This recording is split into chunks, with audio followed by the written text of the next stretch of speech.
찬송가 150장 찬송 드리겠습니다.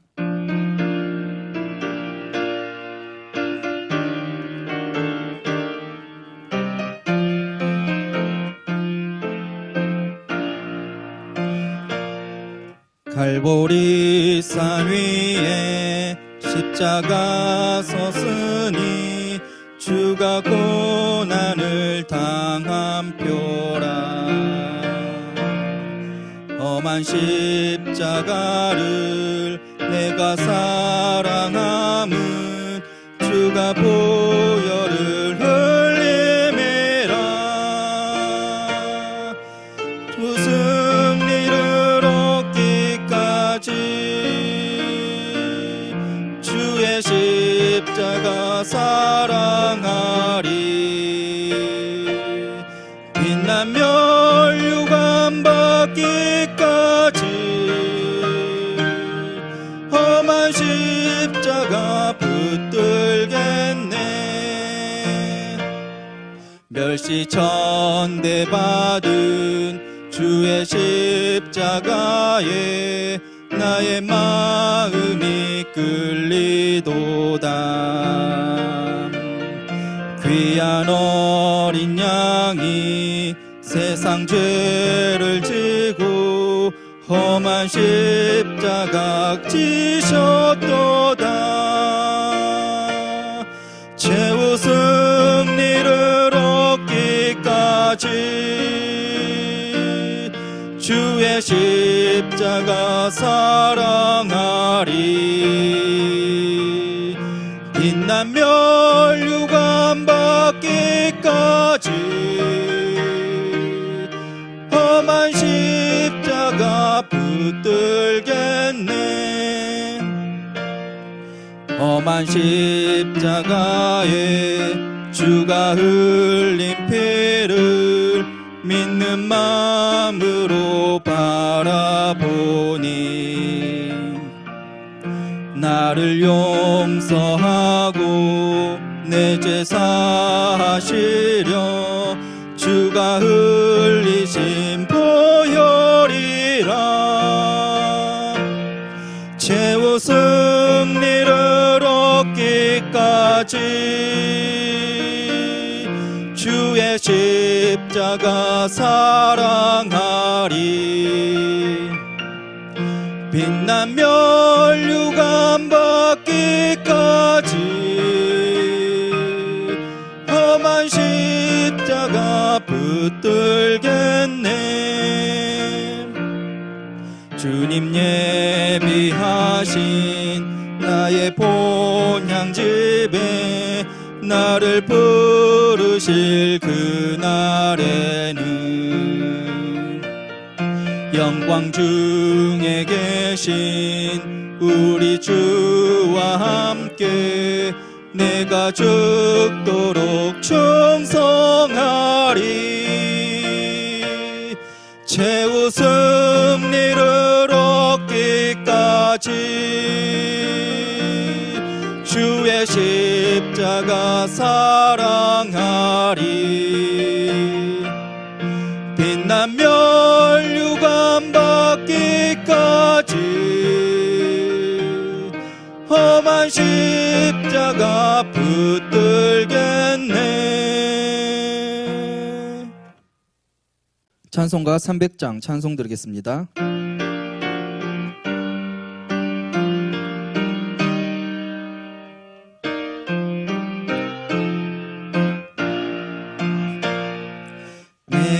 마음이 낙심되며 근심에 눌릴 때 주께서 내게 오사 위로해 주시네. 가는 길 캄캄하고 괴로움 많은 함 주께서 함께하며 내 짐을 지시네. 그네가 내게 족하네. 그네가 족하네. 이 괴로운 세상 지날 때 그네가 족하네. 희망이 사라지고 친구 날 버릴 때 주 내게 속삭이며 새 희망 주시네. 싸움이 맹렬하여 두려워 떨 때에 승리의 왕이 되신 음성 들리네. 그네가 내게 족하네. 그네가 족하네. 이 괴로운 세상 지날 때 그네가 족하네. 번민이 가득 차고 눈물이 흐를 때 주 나의 곁에 오사 위로해 주시네. 환난이 닥쳐와서 어려움 당할 때 주님의 능력이 원수를 이기네. 그네가 내게 족하네. 그네가 족하네.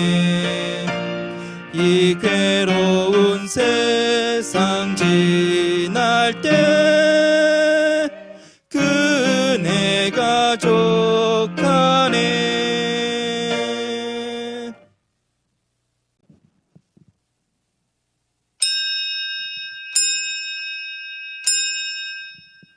묵도하심으로 1월 27일 수요 예배를 하나님께 드리겠습니다.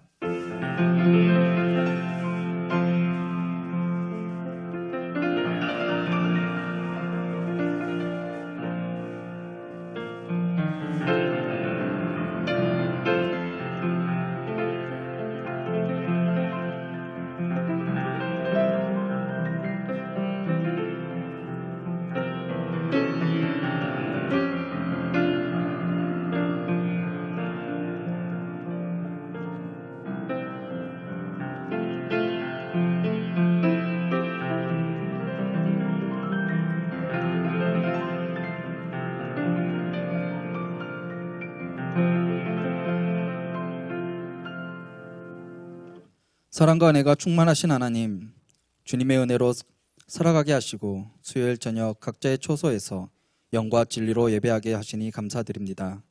걱정 근심 많고 분주한 삶의 자리를 주님께 온전히 맡기고 우리의 마음을 다하여 하나님을 바라보며 의지하길 원하며 예배드리는 성도님들 한 분 한 분 주님의 충만한 은혜와 위로로 함께하여 주시길 원합니다.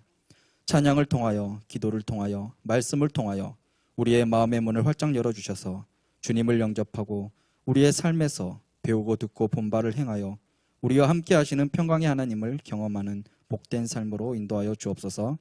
예수 그리스도의 이름으로 기도드립니다. 아멘. 오늘 우리에게 주신 하나님의 말씀은 마가복음 4장 35절에서 41절 말씀입니다. 신약 성경 59면에 있습니다. 마가복음 4장 35절에서 41절 말씀을 봉독하겠습니다. 그날 저물 때에 제자들에게 이르시되 우리가 저편으로 건너가자 하시니 그들이 무리를 떠나 예수를 배에 계신 그대로 모시고 가매 다른 배들도 함께 하더니 큰 광풍이 일어나며 물결이 배에 부딪혀 들어와 배에 가득하게 되었더라. 예수께서는 고물에서 베개를 베고 주무시더니 제자들이 깨우며 이르되 선생님이여 우리가 죽게 된 것을 돌보지 아니하시나이까 하니 예수께서 깨어 바람을 꾸짖으시며 바다더러 이르시되 잠잠하라 고요하라 하시니 바람이 그치고 아주 잔잔하여 지더라. 이에 제자들에게 이르시되 어찌하여 이렇게 무서워하느냐 너희가 어찌 믿음이 없느냐 하시니 그들이 심히 두려워하여 서로 말하되 그가 누구이기에 바람과 바다도 순종하는가 하였더라. 아멘. 김익환 목사님께서 인생의 풍랑 속에서라는 제목으로 말씀 전해주시겠습니다. 성도 여러분, 모든 일에는 우선순위가 있습니다. 무엇이 더 중요하고 소중한지, 무엇이 더 가치 있는 일인지, 어디에 더 중점을 두어야 하는지, 무엇을 가장 우선적으로 해야 하는지를 결정하는 중요한 용어가 우선순위입니다. 우리는 삶의 우선순위를 하나님께 두어야 합니다. 왜냐하면 이보다 더 중요한 일이 없기 때문에 그렇습니다.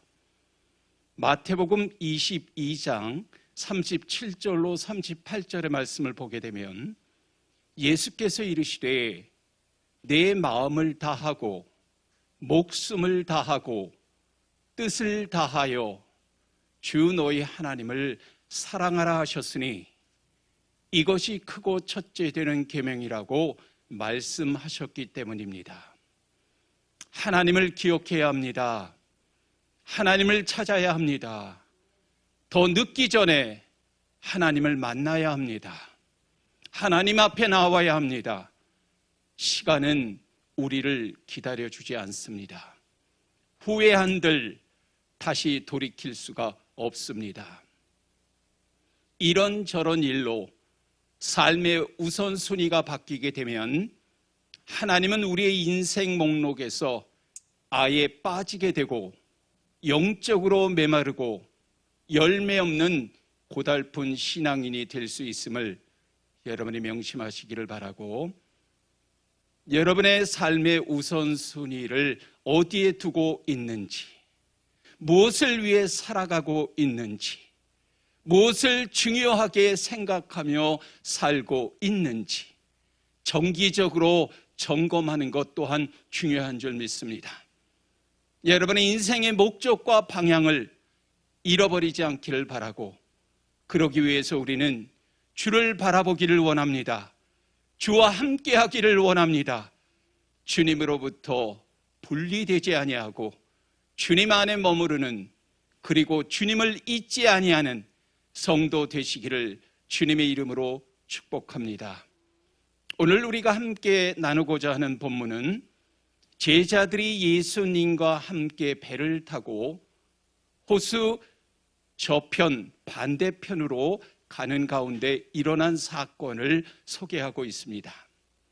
37절의 말씀을 보게 되면 큰 광풍이 일어나며 물결이 배에 부딪혀 들어와 물이 배에 가득하게 되어 좌초 침몰 직전에 놓이게 된 상황을 성경은 우리에게 말씀하고 있습니다. 참고적으로 알려드리면 갈릴리 호수 또는 갈릴리 바다는 지형학적으로 돌발성의 광풍이 부는 지역이라고 합니다. 배에 타고 있던 제자들, 과거의 직업이 무엇인지 아시죠? 어부들입니다. 어부 출신으로 잔뼈가 굵은 베테랑이기에 광풍과 싸워본 경험도 있을 것이고 웬만한 파도에는 전혀 두려워하지 않았으리라 생각되는데, 40절 말씀을 보게 되면 무서워하는 모습을 성경은 언급하고 있습니다. 상당한 큰 광풍이 일어나고 파도가 친 것으로 보여지고 인간의 힘으로는 감당할 수 없는 지경을 맞이하게 된 것을 우리는 40절 무서워하느냐라는 그러한 표현을 통해서 보게 됩니다. 35절은 이렇게 시작합니다.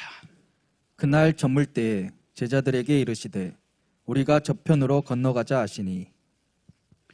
자, 배를 타고 저편으로 건너가고자 하신 분이 누구신가? 예수님이십니다. 그런데 문제가 터졌다는 거죠. 자, 그동안 예수님과 함께한 사역의 여정을 우리가 보면 전혀 막힘이 없습니다. 그야말로 승승장구하고 실패와는 거리가 상당히 사뭇 멀리 떨어져 있어요. 그런데 큰 광풍이 일어나서 배가 이제 좌초의 위기에 빠졌다라는 것입니다. 무엇보다도 주님이 직접 제안하신 일인데도 불구하고 일이 이렇게 꼬였다라는 겁니다. 언제 일어난 사건인가? 36절의 말씀 보게 되면 그들이 무리를 떠나 예수를 배에 계신 그대로 모시고 가매 다른 배들도 함께 하더니. 자, 예수님이 제자들과 같은 배 안에 있는데도 불구하고 일어난 사건이라는 것입니다. 자, 여러분, 이 말씀을 통해서 이런 생각을 저는 해봅니다. 예수님이 가라고 해서 가시는 길이라면 만사형통해야 하지 않느냐는 거죠. 주님이 가라고 해서 가는 길이라면 안 되는 일도 돼야 하고 뭔가 좋은 일들이 일어나야 하지 않느냐는 것입니다. 더구나 예수님이 함께 가시는 길이라면 모든 것이 시온의 대로처럼 열려지고 펼쳐지고 형통해야 되지 않겠느냐라는 것입니다. 그런데 오늘 본문의 말씀을 보면 반대로 큰 광풍을 만나게 되고 이제 죽음의 두려움을 경험하게 되는 그 모습을 성경은 우리에게 말씀합니다. 여러분, 성경에 보면 풍랑에는 여러 가지 원인이 있다라는 것입니다.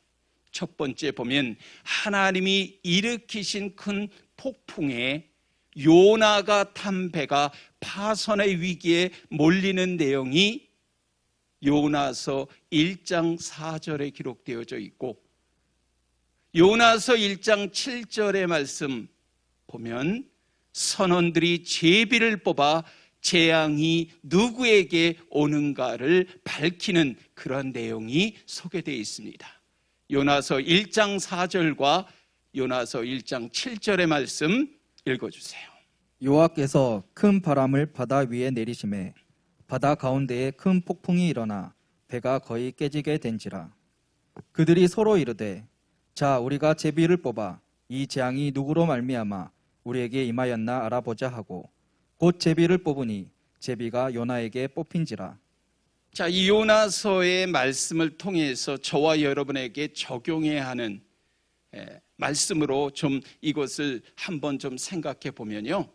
어떤 심각한 어려움을 만나게 될 때 먼저 우리는 그 원인이 어디에 있는지 찾아내어서 그것을 제거해야 한다라는 거죠. 원인을 제거해야 풍랑이 잠잠하게 됩니다. 인간적인 노력으로 저지하려는 시도 여러분 시간만 허비할 뿐임을 기억하시기를 바랍니다. 또 어떤 고난, 어떤 역경이 있느냐 하면요, 사탄이 주는 고난이 있을 수도 있습니다. 욥기서를 보면 온전하고 정직하며 여호와를 경외하고 악에서 떠난 인생을 살았던 욥, 사탄이 욥을 트집 잡아 고발하는 내용이 욥기서 1장 9절에 까닭 없이 하나님을 경외하리까, 10절에 보면 집 집과 소유물을 넘치게 하셨기 때문이 아닙니까? 라고 말해요. 이유가 있기 때문에 이와 같은 욥의 모습이 아니냐라고 반문하고 있는 거죠. 그래서 욥의 몸에는 욥기서 1장 12절에 보면 손을 대지 말라, 욥기서 2장 6절에 보면 그의 생명은 해하지 말라 하시고, 욥을 사탄의 손에 하나님께서 허락하시는 내용이 성경에 기록되어져 있습니다. 그리고 하나 더 살펴보고자 하는 것은 말씀대로 살아갈 때 생기는 어려움이 있다라는 거예요. 이런 때는 분명한 이유가 있습니다. 자, 베드로전서 4장 12절과 13절의 말씀, 사랑하는 자들아, 너희를 연단하려고 오는 불시험을 이상한 일 당하는 것 같이 이상히 여기지 말고 오히려 너희가 그리스도의 고난에 참여하는 것으로 즐거워하라. 이는 그의 영광을 나타내실 때에 너희로 즐거워하고 기뻐하게 하려 함이라. 자, 여러분 이 말씀 이해하시겠습니까? 고난이라는 것은 성도를 강하게 만드는 도구입니다. 고난을 통해서 우리를 연단시킨다는 거죠. 그래서 불시험을 당하는 것을 어떻게 이상히 여기지 말고 도리어 뭐하라? 기뻐해야 한다라고 말합니다. 왜요? 그 고난의 끝은 즐거움과 기쁨이기 때문이다 라는 사실을 우리에게 말합니다. 여러분, 고난은요, 믿음을 달아보는 좋은 저울이 됩니다. 평상시에는 몰라요. 평상시에는 잘 모릅니다. 모든 것이 잘 나갈 때는 알 수가 없어요. 그러나 고난으로 훈련되지 않은 사람은 고난이 오게 되면 주님을 버릴 가능성이 있다라는 것입니다. 고난을 통과하지 않으면 진정한 주님의 제자가 될 수가 없다라는 것입니다. 좌초의 위기 앞에서 두려워 떠는 제자들의 모습에 비해서 주님의 모습은 어떠했는지 38절의 말씀 읽어주십시오. 예수께서는 고물에서 베개를 베고 주무시더니 제자들이 깨우며 이르되 선생님이여 우리가 죽게 된 것을 돌보지 아니하시나이까 하니. 자, 좌초의 위기 앞에서 두려워 떠는 제자들의 모습에 비해서 주님의 모습은 어떠했다고요? 주무시고 계셨다라는 거예요. 예수님이 얼마나 피곤하고 기진맥진하고 힘이 소진되어졌는지 고물이라는 것 아십니까? 배 뒤편 고물에서 베개를 베시고 잠이 드셨다라는 것입니다. 그런데 갑자기 큰 광풍이 일어나게 되어졌다라고 말합니다. 파도가 배에 부딪혀서 이제 물이 배에 가득 차게 되어졌다. 그래서 이제 배는 가라앉게 될 그런 상황이었고 금방이라도 파손될 것처럼 위태로운 상황이었다라는 것입니다. 우리가 당장 어떤 조치를 취하지 않는다면 이제 나는 죽었구나라는 이러한 생각 들지 않겠습니까?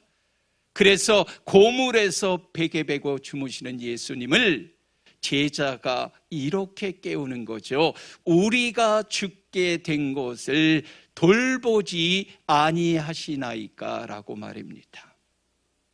제자들이 너무나도 다급한 나머지 선생님이여 우리가 죽게 된 것을 돌보지 아니하시나이까 라고 다급하게 깨우는 거예요. 자, 우리의 모습은 어떨까요? 이제 코로나19라는 광풍이 전 세계를 휩쓸고 있습니다. 이것을 우리는 글로벌 팬데믹 현상이라고 말하죠.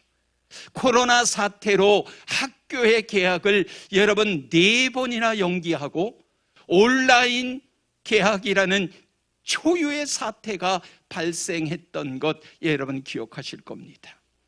심지어 교회의 예배가 중단이 되고 온라인으로 비대면으로 예배가 드려지고 있는 것 여러분 기억하실 겁니다. 정말 힘든 시기를 보내고 있는데 경제적인 전망도 어렵다라고 힘들다라고 말하고 있지요. 언론은 무엇보다 교회에 모이는 것에 주목하고 예배 강행이라는 강한 표현으로 성도들의 마음을 흔들어 놓고 아프게 하는 게 지금 우리가 당한 상황 처지가 아닐까 생각합니다. 우리 역시 예수님, 우리가 죽게 된 것을 돌보지 아니하시나이까라고 분명히 항변할 것 같아요. 왜 이 지경에 예수님은 잠잠히 가만히 계시는지, 왜 우리를 외면하시는지, 정말 우리 성도들 죽게 되었는데 아버지 하나님 상관이 없단 말입니까? 라고 반문하고 싶어요. 저는 주무시는 예수님의 모습을 통해서 무엇을 느낄 수 있었는가? 육체를 입고 오신 예수님의 모습을 우리에게 말해준다라고 생각합니다. 또 한 가지 우리가 생각해 볼 것이 있다면, 주님이 피곤하여 주무시기도 하지만 그 큰 광풍으로 인해 제자들이 어떻게 반응하는지를 보고 싶어 하셨다라는 것 또한 발견할 수가 있습니다. 여러분, 광풍은 좋은 학습 교재라고 말하더라고요.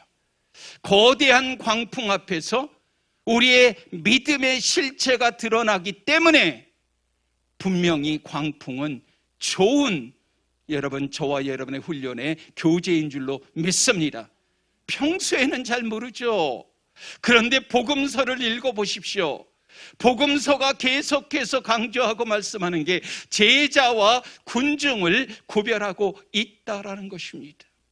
군중이 누굽니까?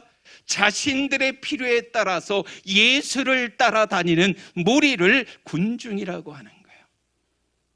만약 여러분에게 한번 이 자리에 계시다면 질문 던지고 싶은 거예요.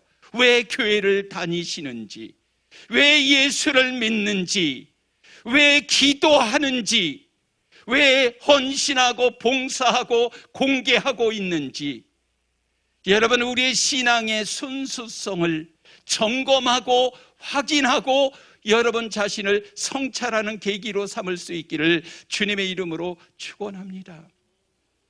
혹시 내가 믿음을 빙자한 나의 어떤 목적을 이루려고 여러분이 기도하고 예수 믿고 봉사하고 헌신한다면 여러분, 그것은 군중의 무리에 불과할 뿐입니다. 그러나 정말 기꺼이 어려움이 오는 것을 감수하고 그리스도를 끝까지 정말 따르려고 한다면, 마치 사도 바울처럼 믿음의 선한 싸움을 싸우고 달려갈 길을 끝까지 달려가는 완주하는 모습으로 살아간다면 그것이 진정한 제자인 줄로 믿습니다. 언제 우리가 여러분 이러한 것들을 확인할 수 있을까요? 오늘의 본문의 말씀과 같은 상황에서도 우리가 확인할 수 있지만, 저와 여러분이 언제나 확인해야 할 것은 나의 믿음, 아버지 하나님 보실 때 순수하고 정말 아버지 하나님 보실 때 깨끗하고 정결하고 돈독한 그러한 말씀의 뿌리를 내린 믿음을 저와 여러분이 가지기를 원합니다. 믿음의 불순물이 끼어들지 않기를 원합니다. 중요한 거는요, 우리의 삶에 이처럼 예기치 않은 풍랑이 일어날 때 우리 안에 숨어있는 것들이 분명히 드러난다라는 사실을 기억하시고, 여기에 또한 주님의 의도가 있다라는 사실을 기억하시고, 나의 믿음이 진짜 믿음인지 가짜 믿음인지를 여러분 이런 시련의 광풍을 통해서 나의 믿음의 상태를 점검하는 성도 되시기를 주의 이름으로 축원합니다. 그래서 우리 주님은요, 종종 우리의 삶을 흔들어 놓기도 하는 거예요. 목적이 어디 있을까요? 믿음의 대상이 무엇인지를 확인하기 위해서.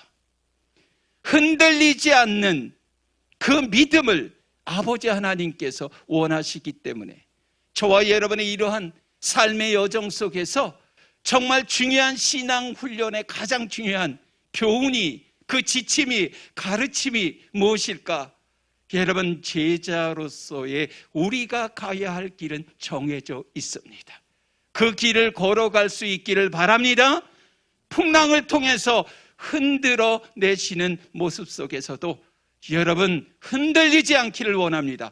요동치지 않기를 원합니다.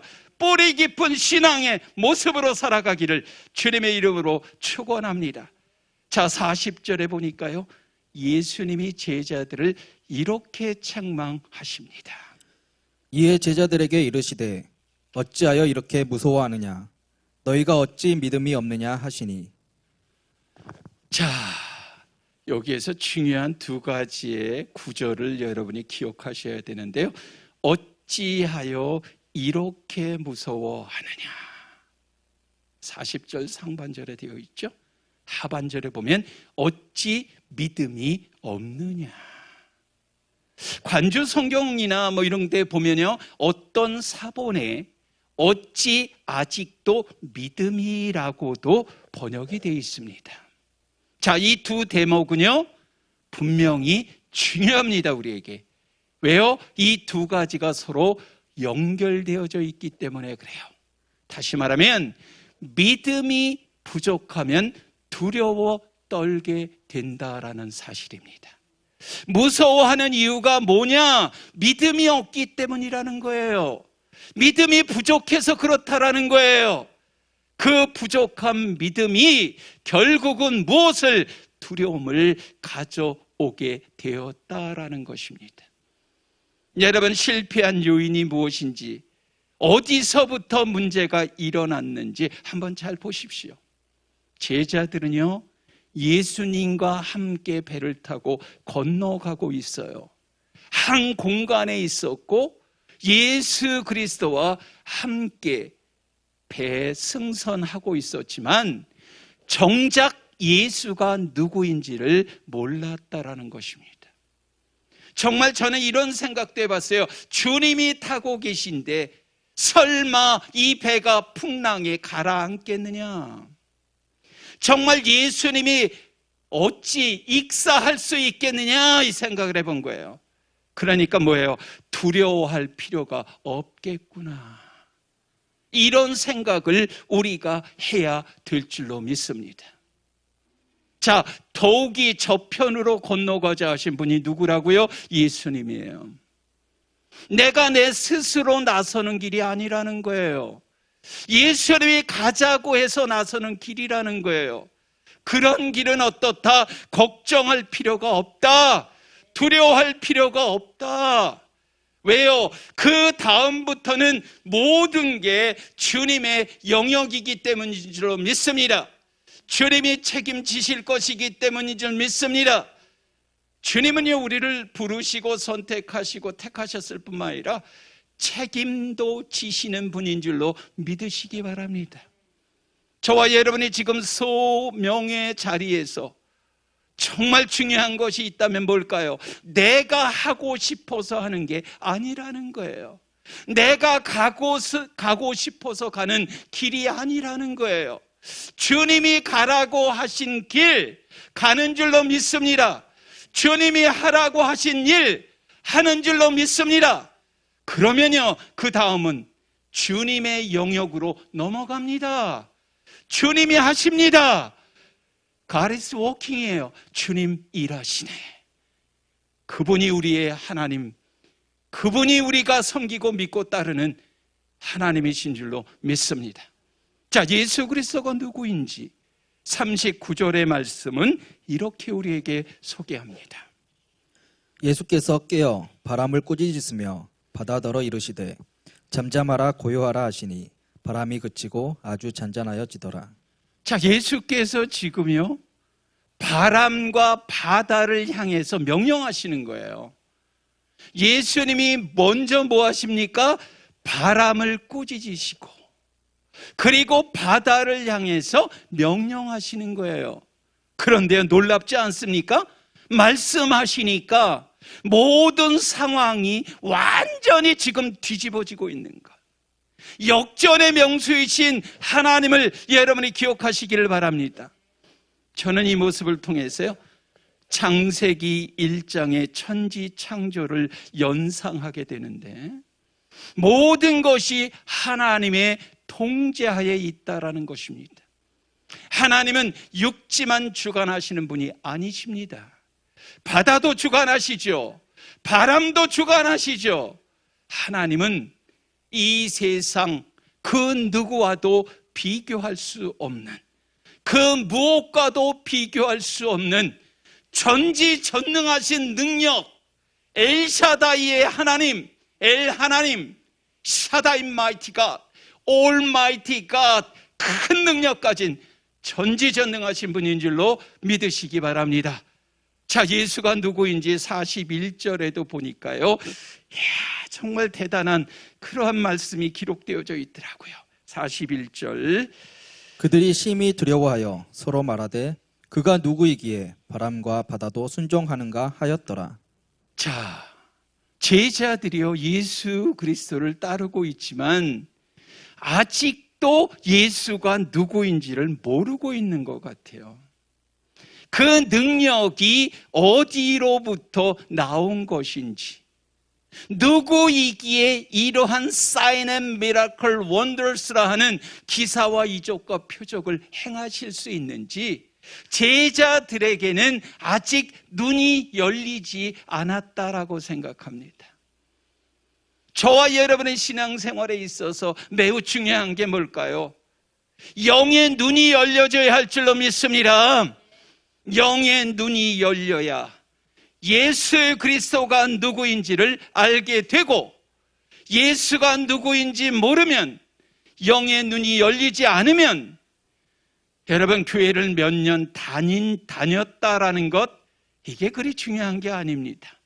저는 예수가 누구인지에 초점을 맞추시기를 바랍니다. 예수 그리스도를 더욱더 힘써 알아가기를 원하고, 히브리서의 말씀처럼 예수 그리스도를 더욱더 깊이 생각하고 묵상하는 참으로 복된 생애가 되어지기를 원합니다. 그래서 마가복음 1장 1절에 보니까요, 하나님의 아들 예수 그리스도의 복음의 시작이라 말씀합니다. 마가복음을 지금 무엇 때문에 지금 이야기하려고 하는가? 핵심이 1절의 말씀을 보니까 딱 한 사람, 하나님의 아들 예수 그리스도, 여러분 그분의 복음의 시작 때문인 줄로 믿습니다. 여러분 풍랑이는 사건을 통해서 제자들에게 보여주시려고 하신 것도 무엇일까요? 예수 그리스도가 누구인지를 알려주시려고, 파도와 바람을 잠잠하게, 조용하게, 잔잔하게 하시는 분이 누구인지를 알려주시고자 했다라는 거죠. 우리가 신앙생활하면서 동일합니다. 어떤 문제가 풀리고 기적이 일어나는 이것이 중요한 것이 아니라 그 일을 통해서 내가 믿는 예수는 과연 누구이신가라는 그러한 여러분 확실한 예수 그리스도가 누구인지를 깨달아 알기를 원합니다. 제자들의 눈이 언제 열릴까요? 여러분 사도행전에 보면 오순절 마가의 다락방에 성령이 임한 때인 줄 믿습니다. 그랬더니 그리스도가 누구인지를 분명하게 알게 되고 십자가의 의미를 정확하게 깨닫게 되는 모습을 우리는 사도행전을 통해서 깨닫습니다. 무엇보다 사도행전 2장에 보면 십자가 중심의 설교를 베드로가 합니다. 사도행전의 제자들은요, 그리스도를 당당하게 전하고요, 죽음도 불사하고 죽음도 두려워하지 않습니다. 그리스도가 진정으로 누구인지를 확실히 경험했기 때문인 줄로 믿으시기 바랍니다. 우리도 예수 그리스도를 알 때 그만큼 우리는 담대해질 줄로 믿습니다. 그리스도를 알아갈 때 아는 만큼 우리 또한 믿음이 생기는 줄로 믿습니다. 예수 그리스도를 알아가는 것은 그런데 시간이 걸린다라고 하는 것입니다. 여러분 부부가 함께 살아도 알아가는 데는 저는 시간이 걸린다라고 생각을 해요. 같은 공간에 산다라고 해서 모든 걸 다 아는 게 아니죠. 여러분, 오늘 말씀을 통해서 중요한 저와 여러분이 지금 이 초점에 대해서, 관점에 대해서, 시선에 대해서 여러분들이 한번 묵상해 보시기를 바랍니다. 믿음의 이 초점, 이 신앙의 초점은요, 교회 생활의 경력에 있는 것이 아닙니다. 내가 몇 년 교회 다녔다라고 하는 것에 있지 않아요. 우리가 얼마만큼 그리스도를 알아가는 경험을 했고 그리스도와 나의 관계가 어느 정도 깊어졌는가를 여러분이 다시 한번 점검하고 성찰해야 될 줄로 믿습니다. 인생의 거대한 파도가 밀어닥치고 도무지 나의 힘으로, 지혜로, 그리고 나의 능력으로는 해결할 수 없는 막다른 길에 우리가 내몰릴 때 개인적으로는 힘들겠죠. 그러나 그 사건을 통해서 우리는 하나님을 알아가게 될 줄로 믿고 하나님을 경험하게 될 줄로 믿고 무엇보다 우리의 삶 속에 정말 중요한 것은요, 그리스도를 더 알아가는 삶이 저와 여러분의 삶의 목표가 되어야 할 줄로 믿습니다. 제자들이 한 일은 다른 게 아닙니다. 예수님을 깨우는 것이었죠. 38절 다시 한번 읽어주십시오. 예수께서는 건물에서 베개를 베고 주무시더니 제자들이 깨우며 이르되 선생님이여 우리가 죽게 된 것을 돌보지 아니하시나이까 하니. 고물에서 베개를 베고 주무시는데 제자들이 깨웁니다. 아까도 말씀드렸지만 우리 지금 코로나19로 모두가 어려움 당하고 있잖아요. 정말 이 글로벌 팬데믹이라고 하는 거대한 파도가 지금 밀어닥쳤단 말이죠. 삶이 이제 자초 위기에 놓여 있습니다. 위기 상황에 이제 빠져 있습니다. 지금도 저는요, 수도권은 비상사태고요, 전운이 감돌고 있어요. 힘들다는 이러한 얘기가 여기저기서 상당히 많이 들려옵니다. 그런데 바이러스 기세는요, 좀처럼 꺾이질 않죠. 지속적으로 계속되고 있어요. 그래서 저는 신음이 더욱더 깊어지고 있다라는 겁니다. 자, 이러한 상황 속에 우리는 어떻게 반응해야 하는가라는 것 적용하는 거예요. 제자들의 시선이요, 어디에요? 파도에 집중되어져 있었기 때문에 우리가 죽게 된 것 왜 돌보지 않느냐라고 소리를 친 것이죠. 오늘 본문의 핵심은 기적이 아닙니다. 파도를 잠재우고 위기를 벗어나게 한 상황이 아닙니다. 그럼 무엇일까? 하나님은 어떤 기적도 행하실 수 있는 분이시고 정말 기적보다 더 중요한 것은 기적을 행하시는 전지전능하신 하나님, 그분이 우리의 구원자이시고 그분이 우리의 목자이시고 생명까지 내어놓으신 예수 그리스도이신 줄로 믿습니다. 여러분, 그렇기 때문에 믿음은 시선을 어디에 둘 것인가의 문제라는 것입니다. 상황보다는, 환경보다는, 처지보다는 능력을 행하시는 그리스도를 바라보라는 거예요. 그래서 히브리 기자가 뭐랍니까? 믿음의 주요 온전케 하시는 예수 그리스도를 바라보라 말씀하는 거죠. 여러분, 우리는요, 예수 그리스도를 믿고 따라갈 때에도 풍랑은 언제든지 일어날 수 있다. 폭풍이 닥칠 때 저와 여러분에게 이제 밀물듯이 이제 저와 여러분의 삶 속에 물밀듯이 이제 밀어닥칠 때 여러분 너무 당황하지 않기를 바랍니다.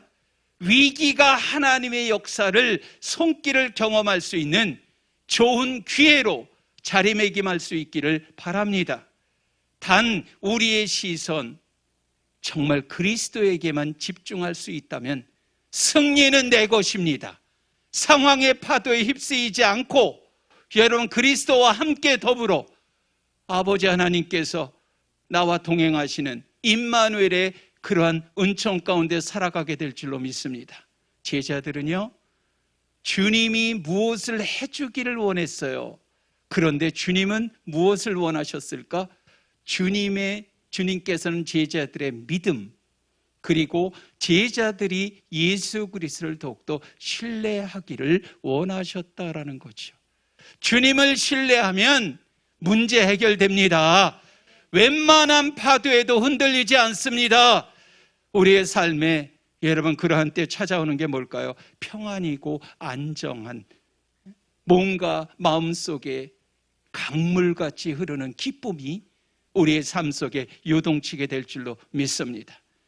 거대한 코로나19라고 하는 파도 앞에서 여러분 우리는 휘청거릴 때가 있지만, 또한 언제 끝날지 알 수 없지만 우리의 시선을 다시 주님께 고정하시기를 바라고, 무엇보다 어려움이 닥칠 때마다 고통의 광풍 속에서 주님이 원하시는 것은 우리의 믿음을 드러내고 나타내라는 것을 여러분이 꼭 기억하시기를 바라고, 남은 생에 더욱더 주님과 함께 더불어 살아가는 그런 코람데오의 인생이 되어지기를 주님의 이름으로 축원합니다.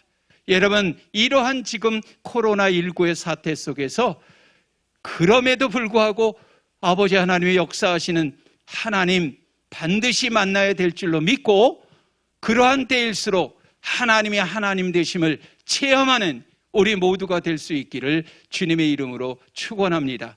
요동치는 세상 가운데에서도 흔들리지 않기를 바라고, 잠잠히 주님을 바라보기를 바라고, 믿음 안에서 더욱더 승리하는 주의 백성 되기를 주님의 이름으로 축원합니다. 기도합니다. 아버지 하나님, 예기치 않은 삶의 광풍을 만날 때라도 낙심하지 않게 하시고, 주님을 향한 우리의 믿음이 더욱더 선명해지고 견고해지기를 원합니다.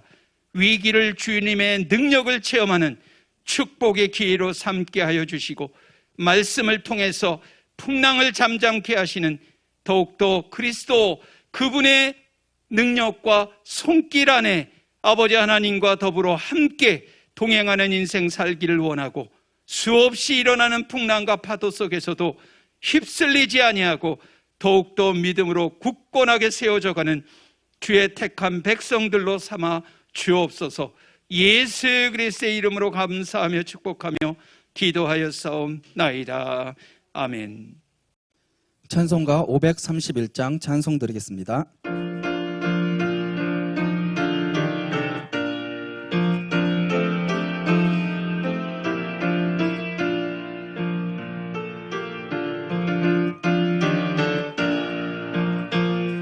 자비한 주께서 부르시네 부르시네 부르시네.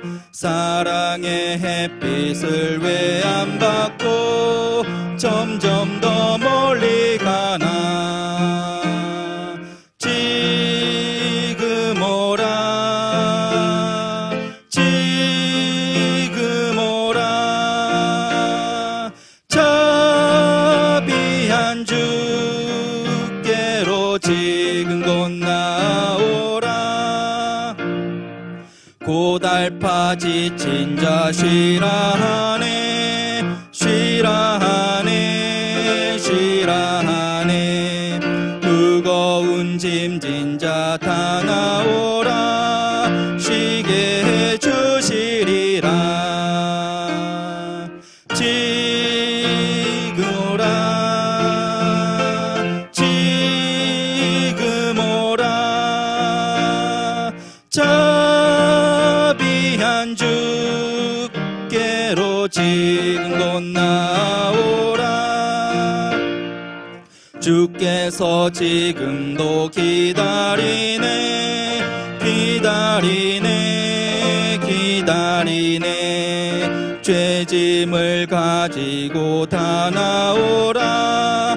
어서 주 앞에 오라. 지금 오라 지금 오라.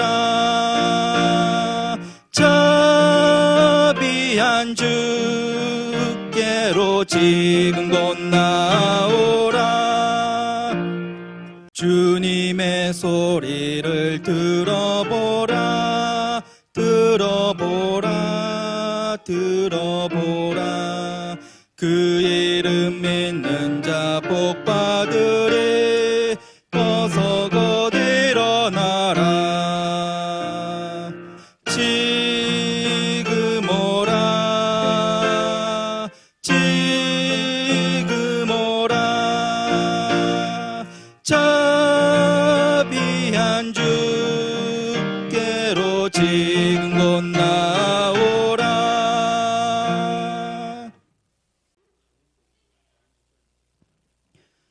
교회 소식 전해드리겠습니다. 2021년 교회 표어는 하나님이 돌보시는 인생입니다. 1월 31일까지 주일 예배 및 수요 예배는 비대면 온라인 예배로 드립니다. 온라인 헌금은 자막을 확인하여 주시기 바랍니다. 성경 필사는 요한 1서, 요한 2서, 요한 3서입니다. 필사를 다 하신 성도님께서는 제출하여 주시기 바랍니다. 이상입니다. 주기도문 하시겠습니다. 하늘에 계신 우리 아버지여, 이름이 거룩히 여김을 받으시옵시며 나라에 임하옵시며 뜻이 하늘에서 이루어진 것 같이 땅에서도 이루어지리이다. 오늘날 우리에게 일용할 양식을 주옵시고 우리가 우리에게 죄 지은 자를 사하여 준 것 같이 우리의 죄를 사하여 주옵시고 우리를 시험에 들게 하지 마옵시고 다만 악에서 구하옵소서. 대개 나라와 권세와 영광이 아버지께 영원히 있사옵나이다. 아멘.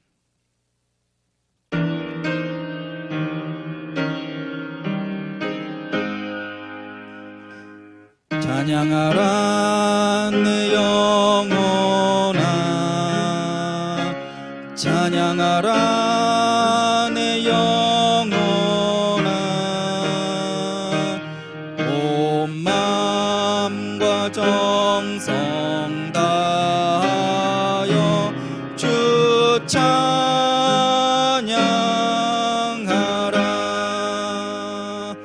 경배하라 내 영혼아. 경배하라 내 영혼아. 온 마음과 정